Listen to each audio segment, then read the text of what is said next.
مسلمانوں کی حق کی لڑائی لڑے گی، مسلمانوں کی ناانصافی پر آواز اٹھائے گی، اور تابع دستور ہند رہتے ہوئے دستور میں جو حقوق دیے گئے ہیں اس حقوق کو حاصل کرنے کی دستوری جنگ لڑے گی۔ یہ دعویٰ اور اس بار بار یہی کہا جاتا کہ چھوڑ دو سیاست، ہم جیل سے چھوڑ دیں، لیکن 11.5 مہینے جیل میں رہے۔ صرف جیل میں نہیں، 6.5 فٹ کے 5.5 فٹ کے کمرے میں ڈال دیا گیا کہ اسی میں رہو۔ قید تنہائی میں تھے اور چھوٹا سا ایک باتھ روم اسی میں کھلا ہے۔ بارش کی تھپیڑوں کو برداشت کیا تو چلچلاتی ہوئی دھوپ کی تپش کو برداشت کیا تو کڑاکے کی سردی کو برداشت کیا، لیکن اپنی قوم کو مردہ ہونے کی رضامندی کبھی نہیں دی، نہ آج۔ اور پھر اپنی جدوجہد کا آغاز کیا۔ جب عبدالواحد اویسی جیل میں گئے تو انہوں نے جیل میں جانے سے پہلے اپنے فرزند اکبر علی جناب الحاج مرحوم صدر سلطان صلاح الدین اویسی صاحب کو، جن کو ہم سالار ملت کے نام سے جانتے اور پہچانتے ہیں، ان کو صدر نامزد کر کے جیل میں ڈالا کہ میری غیر موجودگی میں صلاح الدین اویسی مجلس اتحاد المسلمین کا صدر ہوگا۔ تو آپ کو سن کے حیرت ہوگی، یہ مجلس، یہ اتنی بڑی یہ عمارتیں، یہ اتنا بڑا دفتر، یہ اتنا بڑا نام، یہ اتنی بڑی شہرت کیسے ملی؟ ارے خوف کا یہ عالم تھا کہ بولیوں میں چھپ کر مجلس کی میٹنگیں ہوتی تھی اس وقت، ایسے کھلے نہیں ہو سکتے۔ اتنا ڈر تھا، اتنا خوف تھا، لیکن اس ڈر کو، اس خوف کو، اس مایوسی کو نکالنا ایک سب سے بڑا کام تھا۔ کوئی آسان کام نہیں تھا، لیکن کیا وہ کام۔ مسلمانوں کی تعلیمی پسماندگی کو دور کرنے کے لیے مجلس کا ہیا ہوا، مسلمانوں کی معاشی پسماندگی کو دور کرنے کے لیے مجلس کا ہیا ہوا۔ مجلس کا ہیا صرف سیاست کہہ کے، انتخاب لڑ کر ایوانوں کی زینت بننے کے لیے نہیں ہوا، بلکہ مسلمانوں کے دلوں میں گھر بنانے کے لیے ہوا۔ اور یہ کام ہم نے کیا، یہ کام 63 برس کے سفر میں ہم نے طے کیا۔ آہستہ آہستہ کام کرتے گئے۔ سب سے پہلے میونسپل الیکشن مجلس لڑی، میونسپل الیکشن لڑی بلدیہ کا، بلدیہ میں جیتی۔ بعد میں MLA کا الیکشن لڑی آندھرا پردیش ریاست میں، اور اس کے بعد میں پھر حیدرآباد کا پارلیمنٹ لڑی۔ تو مجلس اتحاد المسلمین کا ہیا 58 میں ہوا، اور مجلس اتحاد المسلمین کی ایوان اسمبلی میں نمائندگی 60 برس سے آج ہم ایوان اسمبلی میں نمائندگی کرتے آ رہے ہیں، 60 برس سے۔ تو آپ غور کرو، 3 برس جدوجہد کی، اور آپ کو سن کے حیرت ہوگی کہ یہ دارالسلام 70 کے دہے میں ہم کو ملا تھا۔ یہ دارالسلام کا مقدمہ ہم نے لڑا، حکومت ہند سے لڑا کہ دارالسلام دفتر مجلس کا اس کو دیا جانا چاہیے۔ تو آپ اندازہ لگائیے، ہندوستان کی آزادی کے بعد سے لے کر 70 کے دہے تک اس دارالسلام میں فائر بریگیڈ کا آفس تھا، فائر بریگیڈ کا دفتر تھا۔ مقدمہ لڑے عبدالواحد اویسی اور سلطان صلاح الدین اویسی، مقدمہ لڑ کر اس دارالسلام کو حاصل کیا 70 کے دہے میں۔ اور جب دارالسلام کو حاصل کیا تو پھر اس دارالسلام کو صرف سیاست کا مرکز نہیں بنایا، سیاسی دفتر نہیں بنایا۔ آپ کو سن کے حیرت ہوگی کہ مجلس اتحاد المسلمین نے اب سے نہیں، اپنے احیا سے لے کر آج تک یہ بات کہتی آئی ہے مسلمانوں کو تحفظات دینا چاہیے۔ جب تک مسلمانوں کو تحفظات نہیں دیں گے تب تک وہ زندگی کے اور ہندوستان کی ترقی میں ان کو بھی برابر کا حصہ دار بنانا ہے تو ان کو بھی تحفظات مہیا کرنی چاہیے تعلیم اور روزگار کے میدان میں۔ اور پھر ہم نے یہ مطالبہ کیا تو پھر اپنے طور سے بھی تعلیمی اداروں کا جال ہم نے بچھایا۔ آپ بتاؤ ہندوستان کی کون سی ایسی سیاسی جماعت ہے جس کا اتنا بڑا سیاسی دفتر ہے؟ کسی کا بھی نہیں ہے۔ 1.5 لاکھ کی تعداد میں مٹنے مرنے لٹنے والی قوم کا اتنا بڑا دفتر ہے تو کیوں ہے؟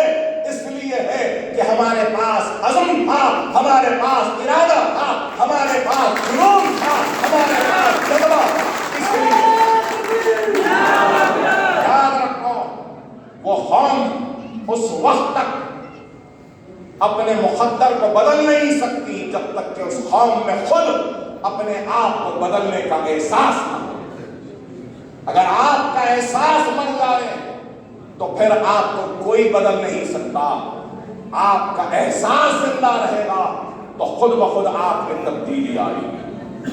آج دارالسلام کے اس دفتر میں ایک کونے میں انجینئرنگ کالج کی عمارت ہے تو اس کے بازو میں فارمیسی کی عمارت ہے، اس کے بازو میں MBA کی عمارت ہے اور اس کے بازو میں آرکیٹیکچر کی عمارت ہے۔ جا کر دیکھو مجلس کیا کری پوچھنے والوں، میں تم سے سوال کرتا ہوں کہ تم نے کیا کیا ہے مسلمانوں کے لیے؟ ہم کیا کریں؟ دیکھو چیلنج سے کہہ سکتا ہوں کہ ہمارے تعلیمی ادارے ہیں، ہمارا میڈیکل کالج ہے، ہمارا پوسٹ گریجویشن کالج ہے، ہمارے سپر اسپیشلٹی کے کورسز ہیں، ہمارا اویسی ہاسپٹل 1200 بستر کا ایک دواخانہ ہے تو اور ایک دواخانہ اسرا ہاسپٹل کے نام سے 1000 بستر کا دواخانہ ایک اور ہے شالی منڈے پہ۔ 2 دواخانے ہیں۔ انشاءاللہ تعالی آئندہ چند برسوں میں تیسرا دواخانہ بھی حیدرآباد میں نئے شہر میں آئے گا۔ ہمارے پورے تعلیمی اداروں میں، ہمارے دواخانوں میں قریب 5,500 لوگ کو روزگار ملتا ہے۔ 5,500 لوگوں کو روزگار، کوئی ڈاکٹر ہے، کوئی انجینئر ہے، کوئی MBA ہے، کوئی MCA ہے، کوئی فزیوتھراپسٹ ہے تو کوئی نرس ہے، کوئی لیب ٹیکنیشین ہے تو کوئی جھاڑو دینے والا ہے، کوئی غریب ہے۔ 5,500 خاندان آج مجلس اتحاد المسلمین کے زیر انتظام چلائے جانے والے اداروں میں روزگار ان کو مل رہا ہے، چل رہے ہیں امتحان۔ کوئی معمولی بات نہیں۔ آپ بتا دو ہندوستان میں کون سی مسلم تنظیم کا خود کا اپنا دواخانہ ہے جس میں روزانہ 3,000 بیمار لوگ رجوع ہوتے ہیں؟ بتا دو مجھے۔ اویسی ہاسپٹل میں روزانہ کہہ رہا ہوں، روزانہ 1,000-1,500 لوگ آتے ہیں۔ اسرا ہاسپٹل میں روزانہ 2,000 آؤٹ پیشنٹ کی OP ہے ہماری۔ کیا ہے کہیں پر؟ ارے بتاؤ، آج ہم پہ الزام لگاتے ہیں کہ کیا کیا؟ ارے ہم نے یہ کیا۔ میں پوچھنا چاہتا ہوں کہ تم نے کیا کیا؟ ارے آج مجلس صرف جذباتی نعرے یا تقاریر کے لیے مشہور نہیں ہے۔ مجلس اتحاد المسلمین اپنے عمل کی وجہ سے مشہور ہے۔ مجلس اتحاد المسلمین اپنے کام کی وجہ سے جانی جاتی ہے۔ مجلس اتحاد المسلمین اپنے کارناموں کی وجہ سے جانی جاتی ہے۔ اگر ہم نے اقتدار کو مجبور کیا ہماری آواز کو سننے کے لیے، اگر ہم نے اقتدار کے کرسیوں پر بیٹھنے والوں کو جھنجھوڑا، مجبور کیا، ہمارے مطالبات کو منوایا، تو اس کے ساتھ ساتھ ہم نے اپنے طور سے بھی اپنی قوم کے لیے کچھ کیا ہے۔ ایسا نہیں کہ چلو ہم عوامی نمائندے، ہمارا کام چیخنا ہے، چلانا ہے، ہمارا کام صرف مطالبہ کرنا ہے، ہمارا کام نمائندگی کرنا ہے، ہمارا کام صرف اقتدار تک ہمارے مسائل کو پہنچانا ہے۔ ہم نے اقتدار تک مسائل کو نہ صرف پہنچایا بلکہ اقتدار کو مجبور کیا مسائل کو حل کرنے کے لیے، حل کروایا، حکومت سے بھی کام کروایا، اور اللہ نے جو طاقت، جو عزت سیاست کی وجہ سے ہم کو دی ہے تو ہم نے اس کے ذریعے خود بھی کام کیا ہے، خود بھی کام کیا۔ آج آپ بتائیے، medical college, engineering college, MBA college, nursing college, MCA college, pharmacy college, architecture college, physiotherapy college, اتنے سارے کالجز میں آج ہمارے بچے زیر تعلیم۔ کس لیے؟ کس کی وجہ سے؟ مجلس اتحاد المسلمین کی وجہ سے۔ اور میں سلام کرتا ہوں سرزمین دکن و حیدرآباد کے مسلمانوں پر، ہزاروں سلام کہ انہوں نے ہماری قیادت پہ اعتماد کیا، ہماری قیادت پہ بھروسہ کیا اور ہماری قیادت کو مضبوط کیا، اور ہم جیسے گنہگاروں کو اپنا قائد مان کر کام کرنے کا موقع دیا۔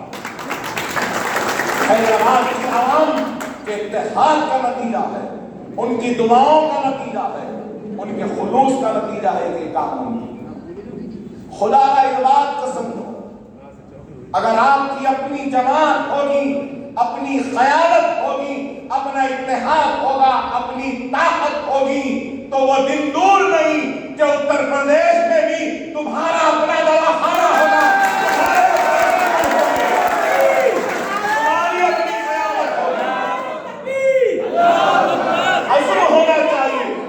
ارادہ ہونا چاہیے۔ اگر عزم نہیں، ارادہ نہیں، ہمت نہیں تو کچھ نہیں ہو سکتا۔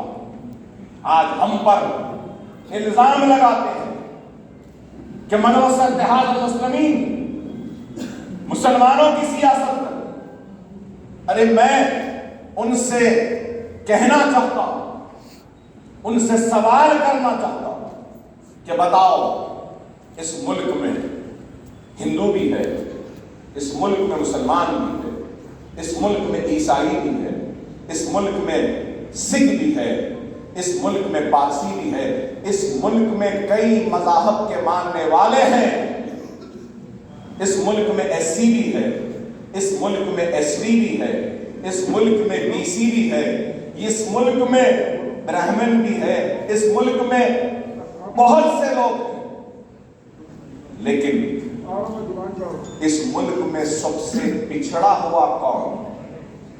اس ملک میں سب سے پیچھے کون؟ اس ملک میں سب سے کمزور کون ہے؟ یہ میرا ان سے سوال۔ گوپال سنگھ کمیشن جو اندرا گاندھی کے وقت بنایا گیا، کیا کہا اس نے؟ سب سے پیچھے، سب سے پچھڑا ہوا، سب سے کمزور، تعلیم کے میدان میں، روزگار کے میدان میں، زندگی کے ہر شعبے میں سب سے پیچھے، سب سے آخر، سب سے پچھڑا ہوا، سب سے کمزور مسلمان۔ اگر اس وقت کے گوپال سنگھ کمیشن نے کہا تو پھر UPA کے سچر کمیٹی کے رپورٹ نے بھی یہی کہا کہ SC سے پیچھے مسلمان، ST سے پچھڑا ہوا مسلمان، روزی میں پچھڑا ہوا مسلمان، روٹی میں پچھڑا ہوا مسلمان، روزگار میں پچھڑا ہوا مسلمان، کمزور مسلمان۔ اب میں میری ایک سیاسی جماعت، میں ایک لیڈر، میں ایک MLA، تو ایک اس چیز کو بھول جائیے کہ میں کون ہوں۔ میں ان لوگوں سے کہہ رہا ہوں جو ہم پر الزام لگاتے ہیں، ان سے کہہ رہا ہوں، پچھڑا ہوا مسلمان ہے یا نہیں، کمزور مسلمان ہے یا نہیں، تعلیم کے میدان میں سب سے آخر میں مسلمان ہے یا نہیں، روزگار میں سب سے آخر مسلمان ہے یا نہیں، ترقیاتی اگر سرگرمیوں کو دیکھیں تو مسلمانوں کی بستیاں سب سے پیچھے ہیں یا نہیں؟ اگر ہے تو ایک لیڈر کی حیثیت سے، ایک سیاسی جماعت کی حیثیت سے، ایک MLA کی حیثیت سے ذمہ داری کیا ہوگی؟ جو طاقتور ہے اس کا ہاتھ تھامے یا جو کمزور ہے اس کو طاقتور بنائیں؟ جو پیچھے ہے اس کو آگے بڑھائیں یا جو آگے ہے اس کے ساتھ چلیں؟ جو پچھڑا ہوا ہے اس کو آگے لائیں، جو کمزور ہے اس کو طاقت دیں۔ ارے میں مسلمان کی بات کرتا ہوں، ہاں کرتا ہوں، اس لیے کرتا ہوں کہ مسلمان پچھڑا ہوا ہے، مسلمان پیچھے ہے، مسلمان کمزور ہے، اور میں اس بات کے ذریعے پچھڑے مسلمان کو آگے بڑھانا چاہتا ہوں، کمزور مسلمان کو طاقت دینا چاہتا ہوں، ناانصافی کے شکار مسلمان کو انصاف دینا چاہتا ہوں۔ حق جس کا چھینا گیا اس مسلمان کی حق کی لڑائی لڑ رہا ہوں۔ اگر مسلمان آگے بڑھ جائے گا، مسلمان طاقتور ہو جائے گا، مسلمان سب کے برابر ہو جائے گا، تو اکبر الدین اویسی اور مجلس ڈھونڈے گی کہ اب کام پچھڑا ہوا ہے تو ہم پھر اس پچھڑے ہوئے کہاں۔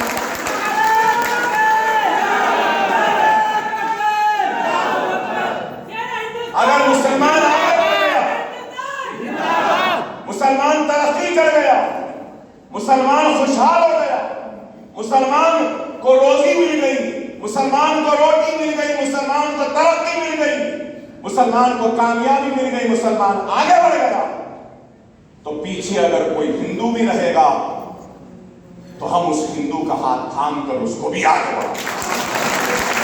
ہمارا دل چھوٹا نہیں ہے، ہمارا دل وسیع ہے، لیکن آج یہ لڑائی کمزوروں کی لڑائی ہے، یہ لڑائی مظلوموں کی لڑائی ہے، یہ لڑائی حق تلفی کی ہے، یہ لڑائی اس کی ہے جس کو 1947 سے لے کر ہندوستان کی آزادی کے بعد سے لے کر آج تک جس قوم کو نظر انداز کیا گیا ہے، جس قوم کی حق تلفی ہوئی ہے، جس قوم کی ناانصافی ہوئی ہے، اس قوم کو آگے بڑھانے کی یہ دستوری لڑائی ہے، دستوری جدوجہد ہے۔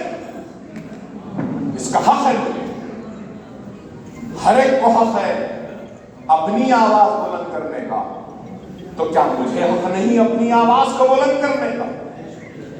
میں بھی اس ملک کا برابر کا شہری ہوں، میں اس ملک کا دوسرے درجے کا شہری نہیں ہوں۔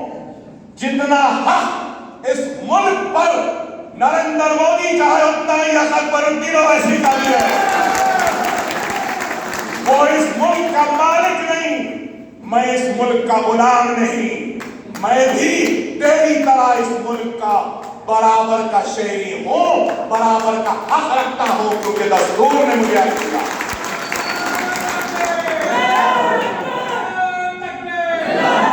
بیوہ کی طرح فریاد کرنا ہم نے نہیں سیکھا ہے، ہم اپنے حق کو مانگیں گے، جمہوری جدوجہد کے ذریعے حاصل کریں گے۔ آج نہیں ملا تو یقین ہے کہ ہم کو کل ملے گا، کل نہیں ملا تو یقین ہے پرسوں ملے گا، پرسوں نہیں ملا تو یقین ہے ترسوں ملے گا۔ لیکن ہماری نظریں دیکھ رہی ہے کہ ایک دن آئے گا ضرور، اتر پردیش میں بھی مجلس کا دفتر دارالسلام ہوگا، اتر پردیش میں بھی مجلس کے ملت ہوں گے، اتر پردیش میں بھی دواخانے ہوں گے، اتر پردیش میں بھی تعلیمی ادارے ہوں گے۔ یہ ہماری نظریں دیکھ رہی ہیں۔ عزم ہونا ہے، ارادہ ہونا ہے، ہمت ہونا ہے، جذبات میں نہ ہو۔ قوم کو بیدار کرنے کے لیے جذبات کی ضرورت ہوتی ہے، لیکن بیدار قوم کو منزل تک پہنچانے کے لیے جذبات کی نہیں، صبر کی ضرورت ہوتی ہے۔ صبر کے ساتھ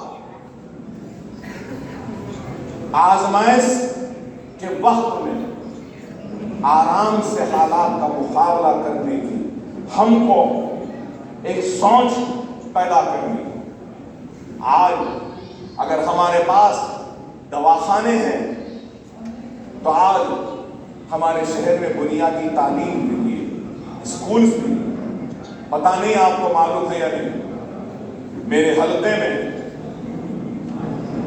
حلقہ اسمبلی جو میرا ہے چندرائن گٹا، قریب 10,000 بچوں کو فری تعلیم کا انتظام.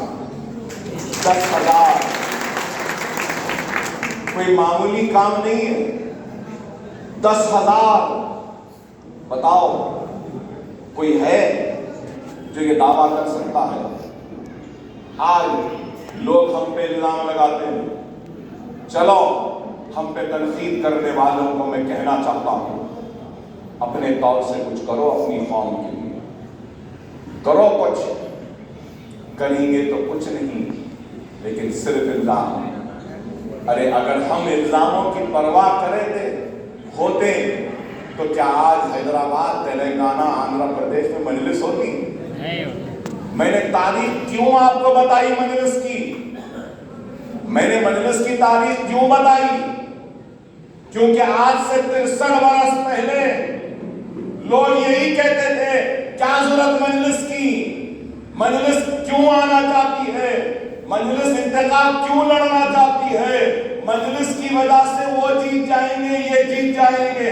مجلس کی وجہ سے ایسا ہو جائے گا، ویسا ہو جائے گا. مجلس کی وجہ سے یہ ہو جائے گا، وہ ہو جائے گا. وہی سب باتیں 63 سال پہلے بھی بولے تھے لوگ جو آج بول رہے ہیں.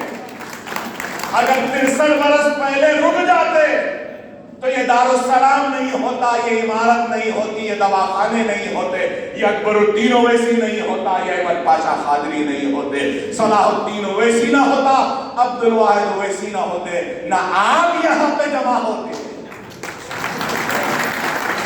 تو کسی نہ کسی کو تو آگے بڑھنا ہے نا. اب ہماری قوم سب میں پیچھے ہے. تعلیم میں پیچھے، روزگار میں پیچھے، معاشی بزنس میں پیچھے، ہر حساب میں سب سے پیچھے. لیکن ہماری قوم ایک میں بہت آگے ہے. کیا؟ بس میں کمانڈر ان چیف، مجھے سب معلوم، مجھے سب معلوم.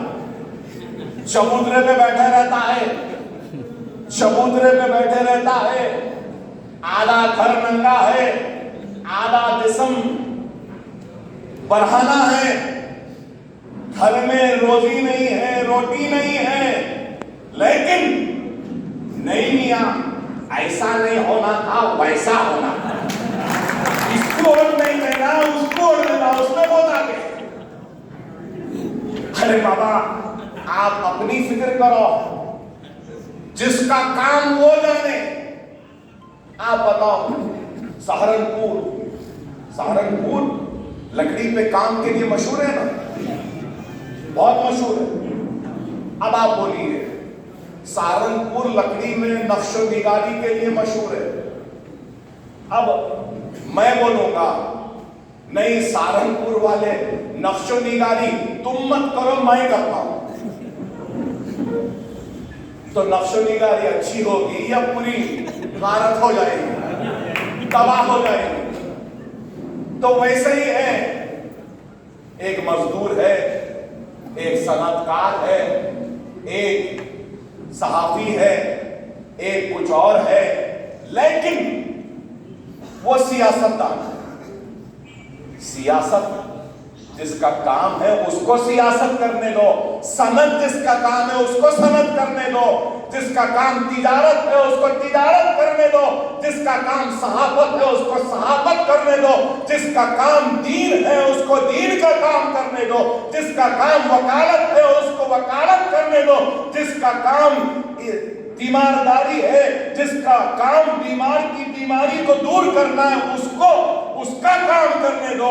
اگر ڈاکٹر بولے گا نہیں میں وکیل کا کام کروں گا، وکیل بولے گا نہیں میں ڈاکٹر کا کام کروں گا، اگر کارپینٹر بولے گا نہیں میں پلمبنگ کا کام کروں گا، الیکٹریشین بولے گا نہیں میں کارپینٹری کا کام کروں گا، صنعت کار بولے گا نہیں میں تجارت کروں گا، تاجر بولے گا نہیں میں سیاست کروں گا، تو سب آنا ہو جائے گا، سب تباہ ہو جائے گا، سب برباد ہو جائے گا. ہماری قوم کی سب سے بڑی کمزوری ہے تو یہی ہے، تھوڑی قابلیت، تھوڑی دولت، تھوڑا علم، تھوڑا شعور آ جاتا ہے تو وہ قوم کے رہنما وہ قائد بننے کا خواب دیکھتے ہیں. قیادت ایسے ہی نہیں آتی. خیالت راتوں رات نہیں آتی. اگر آج اکبر الدین اویسی کچھ ہے تو صرف اکبر الدین اویسی کی محنت نہیں ہے. ارے 3 نسل کی قربانیوں کے بعد اکبر الدین اویسی آج اکبر الدین اویسی. اس بات کو سمجھو، خدا را اس بات کو سمجھو. آپ نے کس کا ساتھ نہیں دیا؟ ہندوستان کی آزادی سے لے کر آج